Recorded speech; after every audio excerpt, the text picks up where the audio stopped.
हम बात करने वाले हैं कूलाम बल का सदिश निरूपण के बारे में। कूलाम बल का सदिश निरूपण, देखिए इसका वास्तव में मतलब क्या है इस सदिश निरूपण का। जैसे कि आपका कूलाम बल जानते हैं, आपका एक धनावेश है एक ऋणावेश है, या एक धनावेश है दूसरा धनावेश है, इनके मध्य क्या लगेगा? आकर्षण बल लगेगा, आकर्षण बल लगेगा। और इस प्लस और इस प्लस के मध्य कौन सा बल लगेगा? आपका प्रतिकर्षण बल लगेगा। तो इसी आकर्षण बल या प्रतिकर्षण बल को हम कौन सा बल कहते हैं? कूलाम बल कहते हैं। कौन सा बल कहते हैं? कूलाम बल कहते हैं। और इस कूलाम बल का मान कितना होता है हमारा? F बराबर K Q1 Q2 upon R square, इतना होता है आपके कूलाम बल का मान। F बराबर K Q1 Q2 upon R square. अब आज का टॉपिक है हमारा कूलाम बल का सदिश निरूपण, मतलब हम इस कूलाम बल को सदिश रूप में किस प्रकार से लिख सकते हैं वही हमें देखना है। क्योंकि देखो जो आपका कूलाम बल है वो क्या है? एक प्रकार से आपका बल है, और बल कैसी राशि है? आपकी सदिश राशि है। तो हम कूलाम बल को मतलब कि इस F को हम सदिश रूप में किस प्रकार से लिखेंगे वही कहलाता है आपका कूलाम बल का सदिश निरूपण। तो देखते हैं हम किस प्रकार से लिख सकते हैं हम आपके कूलाम बल को सदिश रूप में। कूलाम बल को सदिश रूप में लिखने के लिए हम क्या करते हैं? आपका दो अक्ष मान लेते हैं, एक अक्ष मान लेते हैं x अक्ष और एक अक्ष मान लेते हैं आपका y अक्ष। मान लिया ऐसे दो अक्ष x अक्ष और y अक्ष। यहां पर एक आवेश q1 मान लेते हैं आपका, एक आवेश q1 और दूसरा आवेश क्या मान लेते हैं? आपका q2 मान लेते हैं। दूसरा आवेश क्या मान लेते हैं? q2 मान लेते हैं। अब मुझे Q1 की स्थिति बताना है और Q2 की स्थिति बताना है, तो मैं कैसे बता सकता हूं आपका? तो देखिए जो आपका Q1 की स्थिति यदि हमें बतानी है तो हम सभी क्लास 11th में स्थिति सदिश के बारे में पढ़ चुके हैं। स्थिति सदिश, स्थिति सदिश क्या होता है? सदिशों के प्रकार में स्थिति सदिश, एकांक सदिश, ऐसे बहुत सारे सदिश पढ़े थे हमने, शून्य सदिश। तो स्थिति सदिश क्या होता है? ऐसा सदिश जो किसी की क्या बताए? आपकी स्थिति बताए। अब मुझे क्या करना है? इस आवेश की क्या बताना है? स्थिति बताना है। तो मुझे किसकी आवश्यकता होगी? स्थिति सदिश की आवश्यकता होगी। मतलब मुझे इस आवेश Q1 का क्या बनाना होगा? स्थिति सदिश बनाना होगा। अब मैं इस आवेश Q1 का स्थिति सदिश कैसे बनाऊंगा? देखिए स्थिति सदिश बनाना हमने क्लास 11th में सीखे थे। स्थिति सदिश बनाने के लिए हमें क्या करना रहता है? आपको जिस भी बिंदु का स्थिति सदिश बनाना है उसे हम मूल बिंदु से मिला दिया करते थे। किससे मिला दिया करते थे? मूल बिंदु। ये क्या है? आपका मूल बिंदु है। ओके, हमें आवेश Q1 की स्थिति बतानी थी, तो स्थिति बताने के लिए हम स्थिति सदिश का उपयोग करते हैं। और यदि हमें किसी का भी स्थिति सदिश बनाना है तो जिस किसी का भी स्थिति सदिश बनाना होता है उसे हम मूल बिंदु से मिला देते हैं। तो ये हो गया आपका किसका स्थिति सदिश? Q1 का स्थिति सदिश। और इसे मैं नाम दे देता हूं आपका R1। क्या नाम दे देता हूं? R1 vector. मतलब यदि मैं बात करूं R1, R1 क्या हो गया आपका? Q1 की स्थिति क्या हो गई आपकी? Q1 की स्थिति मूल बिंदु के सापेक्ष, मूल बिंदु के सापेक्ष। ये हो गया आपका R1। या इसे हम क्या बोल सकते हैं? आपका इसे हम बोल सकते हैं Q1 का स्थिति सदिश, Q1 का स्थिति सदिश। देखो ये जो आपका Q1 है, जो आपका R1 है, वो क्या बता रहा है? Q1 की स्थिति मूल बिंदु के सापेक्ष। तो मैंने वही लिखा हो, जो आपका R1 है वो Q1 की जो आपकी स्थिति है वो किसके सापेक्ष बता रहा है? मूल बिंदु के सापेक्ष बता रहा है। या इसे हम क्या बोल सकते हैं? आपका Q1 का स्थिति सदिश कह सकते हैं। अब उसी प्रकार यदि मुझे Q2 का स्थिति सदिश बनाना हो तो मैं इस Q2 को किससे मिला दूंगा? आपके मूल बिंदु से मिला दूंगा। किससे मिला दूंगा? मूल बिंदु से। और इसे नाम दे दूंगा मैं R2। तो ये जो आपका R2 हो गया वो क्या हो जाएगा? आपका R2 हो जाएगा आपकी Q2 की स्थिति। याद रखना आपका जो है, जब भी हम क्या बनाते हैं? स्थिति सदिश बनाते हैं, तो हमें क्या करना रहता है? जिस किसी का भी स्थिति सदिश बनाना रहता है उसे हम मूल बिंदु से मिलाते हैं। और उसके बाद और एक काम करते हैं कि हम क्या लगा देते हैं? एरो का निशान लगा देते हैं। क्या लगा देते हैं? एरो का निशान। तो ये बन गया Q1 का स्थिति सदिश, जिसका नाम मैंने दे दिया R1। उसी प्रकार यदि मैं Q2 का स्थिति सदिश बनाऊंगा तो Q2 को किससे मिला दूंगा, मूल बिंदु से, और जिसका भी हम स्थिति सदिश बनाते हैं उसकी तरफ क्या कर देते हैं, एरो कर देते हैं। अब जैसे मैंने लिखा R1 को क्या लिखा, Q1 की स्थिति मूल बिंदु के सापेक्ष, वो मैंने कैसे किया, जिस दिशा में क्या रहता है आपका एरो रहता है उसे हम पहले लिखते हैं Q1 की स्थिति, और जहां जिससे जोड़ते हैं उसे हम क्या लिखते हैं, मूल बिंदु के सापेक्ष। तो मैंने क्या लिख दिया, Q1 की स्थिति मूल बिंदु के सापेक्ष। उसी प्रकार से इसे भी मैं क्या बोलूंगा, देखिए जिस साइड में एरो है उसे पहले लिखना है Q2 की स्थिति, किससे जोड़े हमने, मूल बिंदु से जोड़े, तो क्या हो जाएगा आपकी मूल बिंदु के सापेक्ष, क्या हो जाएगा आपका मूल बिंदु के सापेक्ष। या इसे हम क्या भी कह सकते हैं, इसे हम कह सकते हैं आपका Q2 का स्थिति सदिश, Q2 का स्थिति सदिश। देखो मैंने यहाँ क्या किया, आपके दो अक्ष ले लिया, एक y अक्ष ले लिया, एक x अक्ष ले लिया। अब मैंने एक आवेश Q1 माना, एक आवेश Q2 माना। अब मुझे इस Q1 Q2 की यहाँ स्थिति बतानी थी, तो वो मैं कैसे बता पाता, मैंने क्या किया, मुझे स्थिति सदिश याद आया। स्थिति सदिश से हम क्या कर सकते हैं, किसी की भी क्या बता सकते हैं स्थिति, तो मैंने इसका क्या कर दिया, स्थिति सदिश बना दिया, और इस Q2 का भी क्या बना दिया, स्थिति सदिश। Q1 का स्थिति सदिश क्या आया आपका R1, मैंने इसे इससे मिला दिया, एरो कर दिया। Q2 का स्थिति सदिश क्या आ गया R2, मैंने क्या कर दिया, एरो कर दिया।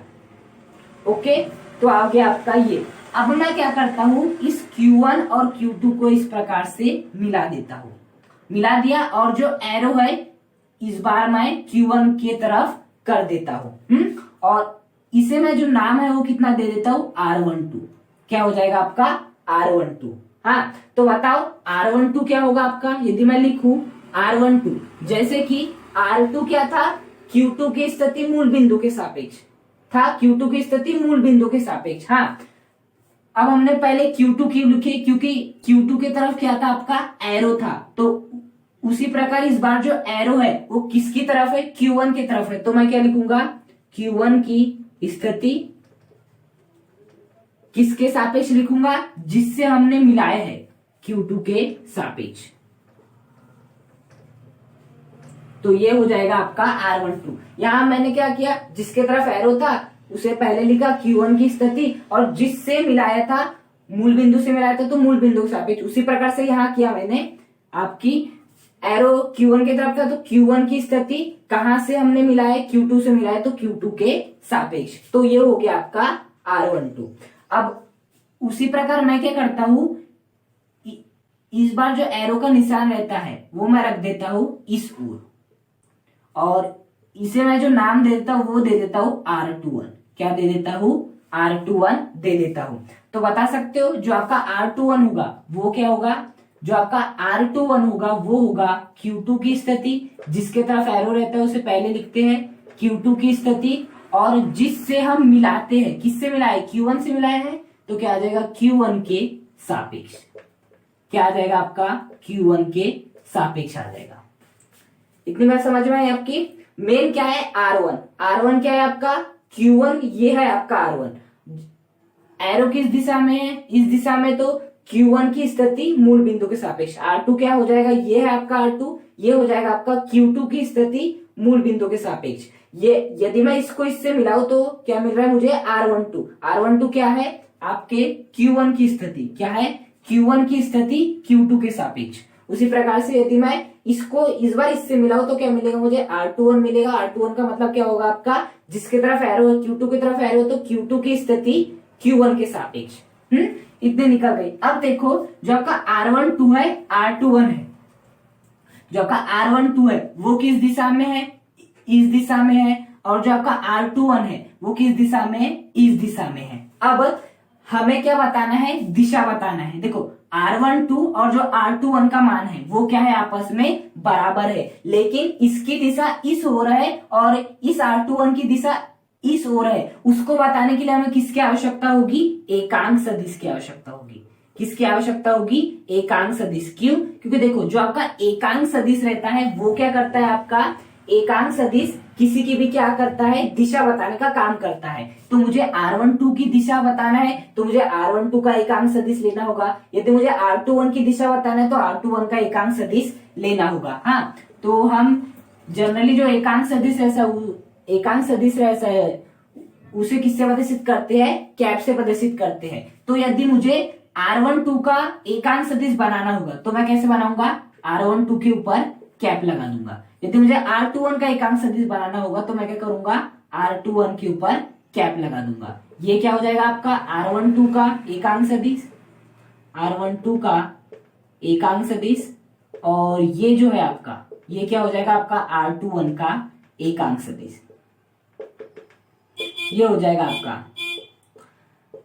अब देखो फिर से और एक बार समझो, ये आपके दो अक्ष है, एक y अक्ष है, ये आपका x अक्ष है। कौन सा अक्ष है ये, x अक्ष। अब यहाँ पर दो आवेश थे, एक आवेश था Q1, एक आवेश था Q2। मुझे Q1 की स्थिति बताना था तो मैंने क्या कर लिया, इसका Q1 का क्या बना लिया, स्थिति सदिश बना लिया, जिसे मैंने क्या नाम दिया, R1, जिसे मैंने क्या नाम दिया आपका R1, और R1 को हम Q1 का क्या कहते हैं, स्थिति सदिश। उसी प्रकार से मुझे Q2 की स्थिति बताना था तो मैंने Q2 का स्थिति सदिश बना लिया, जो कि इतना आपका R2 है, और R2 के आपका Q2 का स्थिति सदिश। अब मैंने क्या किया, इस Q2 को Q1 से मिला दिया, और इसे मैंने क्या नाम दिया, R12। तो आपका R12 क्या हो गया, जिस तरफ एरो रहता है वो पहले आता है, एरो इस तरफ है तो Q1 की स्थिति जिससे मिलाते हैं वो बाद में आता है Q2 के सापेक्ष। तो ये हो गया R12। अब देखिए जो R12 की दिशा है वो इस साइड में, ये तो हमने हाथों के द्वारा बता दिया, लेकिन यदि मुझे फिजिक्स में बताना हो तो हम किसका उपयोग करते, इस कैप का उपयोग करते, कि नहीं R12 की दिशा इसी ओर है। ये हमें कौन बताएगा, ये आपका कैप बताएगा। इसलिए मैंने R12 की दिशा बनाने के लिए R12 का एकांक सदिश बना दिया। अब मैंने क्या किया, इस Q1 को इस Q2 से जोड़ा और इसे क्या नाम दे दिया, R21 नाम दे दिया। जो आपका R21 हो जाएगा, R21 हो जाएगा आपका, वो क्या हो जाएगा आपका Q2 की स्थिति, क्योंकि जिस तरफ एरो रहता है वो पहले आता है, Q2 की स्थिति जहां से मिलाता है वो बाद में आता है Q1 के सापेक्ष। अब जो आपका R21 है इसकी दिशा थी इस ओर, अब यदि इसकी दिशा इस ओर है तो ये तो मैंने अपने हाथों के द्वारा बता दिया, लेकिन यदि फिजिक्स में बताना हो तो मुझे R21 की दिशा बताने के लिए किसकी आवश्यकता होगी, आपके इस कैप अर्थात एकांक सदिश की आवश्यकता होगी। हम मान लेते हैं कि Q1 और Q2 जो है वो कैसे आवेश है, आपके सजातीय आवेश है।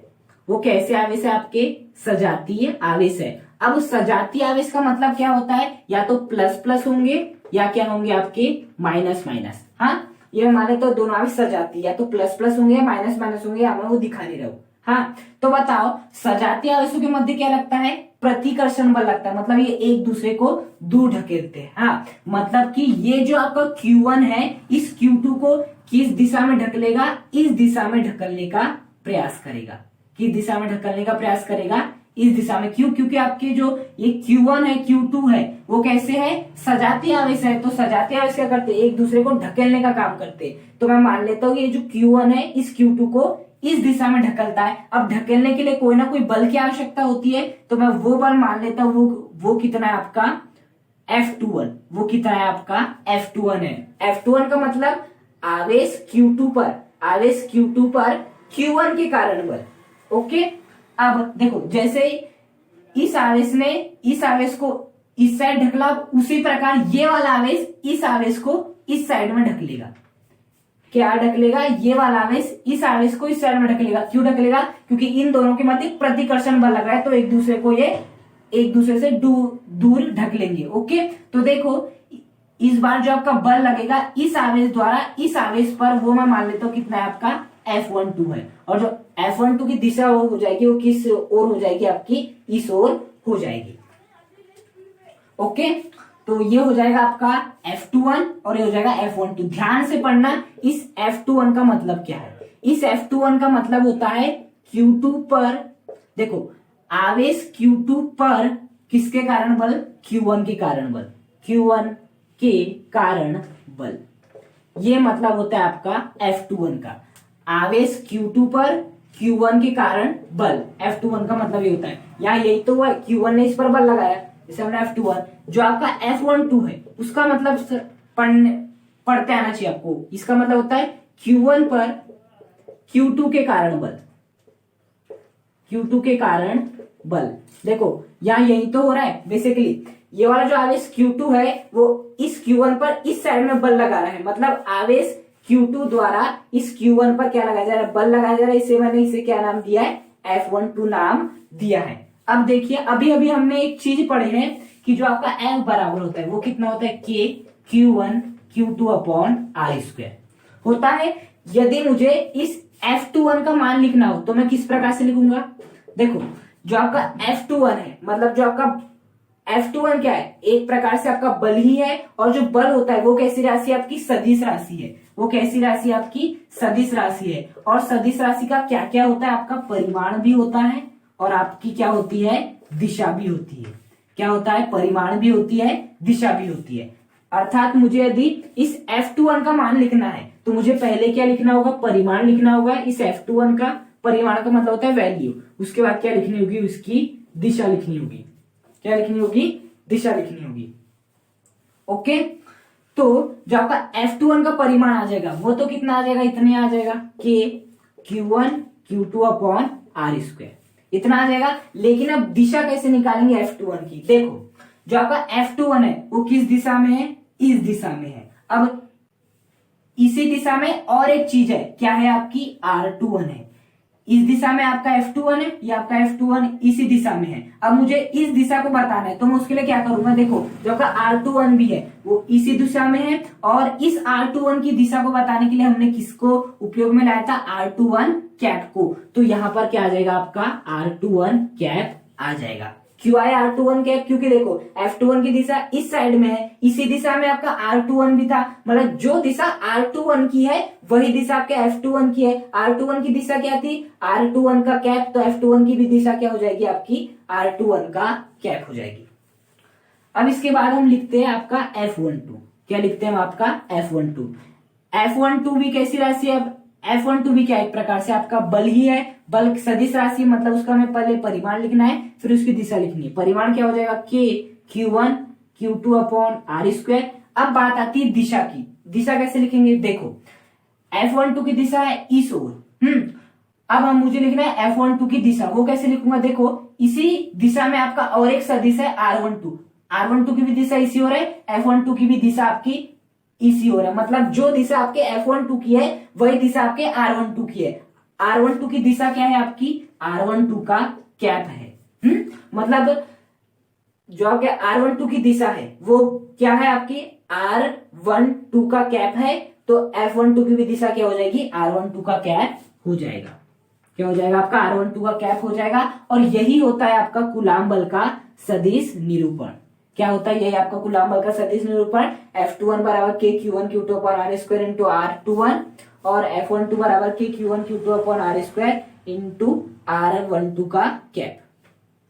देखिए ये हो गया कूलाम बल का सदिश निरूपण, और ये हो गया आपके कूलाम बल का सदिश निरूपण। अब देखिए ये जो R12 है इसकी लेंथ जितनी है उतनी ही लंबाई, मतलब R12 की लंबाई जितनी है उतनी ही लंबाई आपकी R21 की भी है। मतलब मैं यहां से कह सकता हूं कि जो आपका R12 है, आपका क्या है, आपका R12 है वो किसके बराबर है, आपके R21 के बराबर है कि नहीं।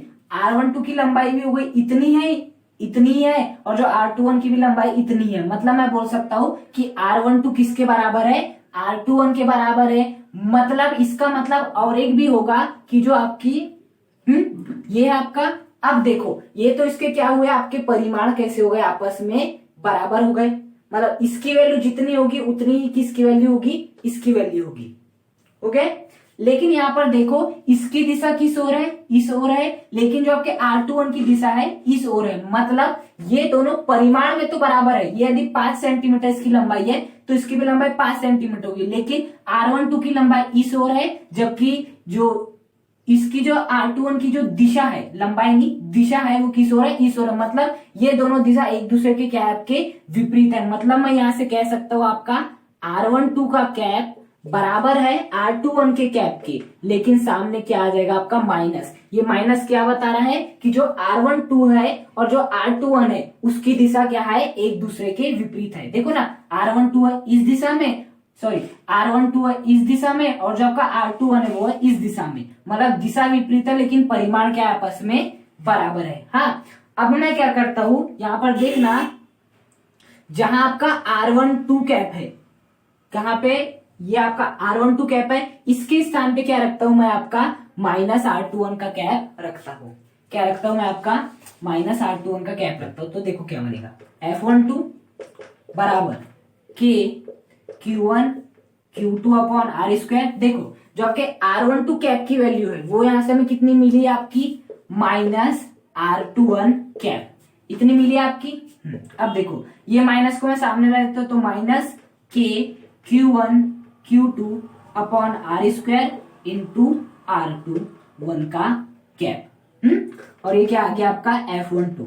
अब देखिए ये जो आपका F12 जैसा का वैसा, ये माइनस भी जैसा का वैसा। देखिए क्या ये किसी की वैल्यू है, K यहाँ क्या आएगा आपका Q1, K Q1 Q2 upon R square into R21। तो ये वाली जो समस्त वैल्यू वो किसके बराबर है आपकी F21 के। तो यहां से मैं क्या लिख सकता हूं, F21 लिख सकता हूं। तो ये हमें बहुत बड़ा संबंध प्राप्त हुआ यहां से कि आपका F12 किसके बराबर है, F21 के बराबर है, लेकिन सामने क्या आएगा, माइनस आएगा।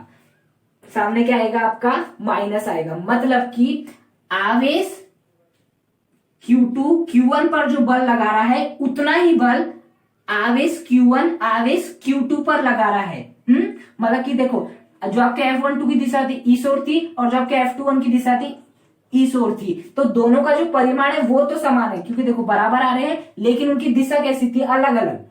कैसे, जो आपके F12 की दिशा थी इस ओर थी, F21 की दिशा अलग थी। और देखो दोनों क्या एक दूसरे के विपरीत, इसलिए सामने क्या आ रहा है, माइनस आ रहा है। और F12 बराबर -F21, ये किसका नियम है आपका, गति का तृतीय नियम है।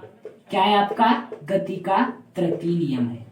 तो एक प्रकार से हम बोल सकते हैं कि जो आपका कूलाम का नियम है वो किसका पालन करता है, गति के तृतीय नियम का पालन करता है।